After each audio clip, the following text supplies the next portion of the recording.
High-stakes Senate race in Michigan, putting our next guest against incumbent Gary Peters, one of only two Senate Democrats up for re-election in a key battleground state that President Trump won in 2016. Republican John James is a West Point graduate who served in Iraq. It's great to have you with us. I'm sure President Trump is going to be in the state a lot because while he won it in 2016, it wasn't by a lot.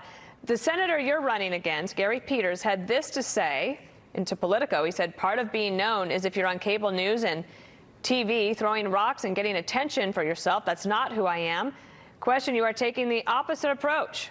That's what I wanted to ask you. Why do you think it is better to sort of be out there? Gary Peters is kind of like, you don't really hear too much about him. Well, we had to start off from absolutely nothing. We started off on a wing and a prayer.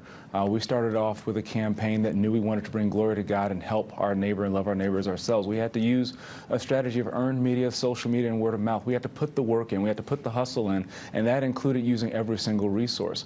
I wasn't the establishment favorite, but because of our grassroots army who understood that a message of faith and family, God and country and service before self, who understood someone who was a combat veteran, who understood national security from a first-hand perspective, defending this country abroad, but also a business leader who understands what it takes to grow a company and create jobs in Detroit. That's who we need representing us on the floor of the U.S. Senate. And I'll tell you what, being unknown by 40% of the electorate after 30 years as a career politician and 10 years in Washington is not a badge of honor. I plan on using every resource at my disposal, whether it be Apache or a camera, to shed light on the dark spaces in Michigan that have been underrepresented and neglected by Senator Peters and his like. Do you think that because you ran statewide in 2016, you put in all of that investment, did that have lasting effects for you?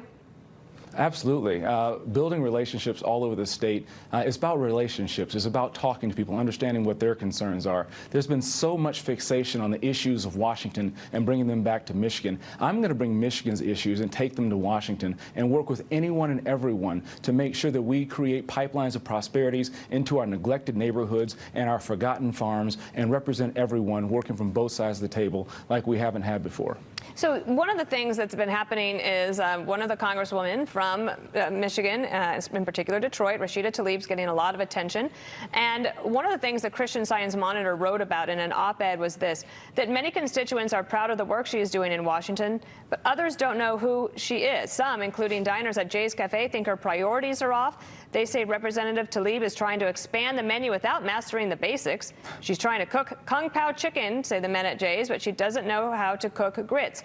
Do you hear some frustration from people that you are campaigning for, campaigning in front of, that they wish that there was more focus on Michigan and Detroit in particular? Well, I know how to cook grits. I learned when I was being raised in Detroit by my parents who are from the South. I understand issues that Detroiters are facing each and every single day.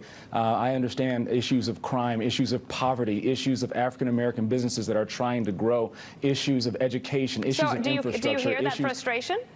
I hear the frustration every single day, but one of the part of the frustration that I'm also hearing is the fact that Michigan has the opportunity, but particularly good Michiganders in the 13th Congressional District who have the opportunity for good, strong African-American leadership that's qualified to represent the 13th, but in the United States Senate.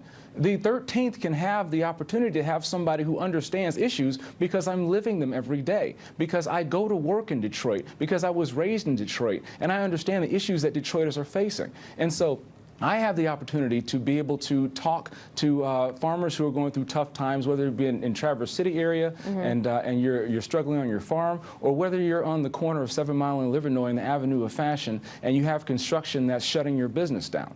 We need to have people who are able to reach across the aisle, reach across the state, understand where people are coming from, and melting into Washington is not an option. We need to have somebody who's going to use every single resource at their disposal to bring resources, money, and attention back to Michigan, back to Detroit, and back all over this wonderful state. All right, John James, we appreciate you being with us. Thanks for being on the show. Thanks, Dana.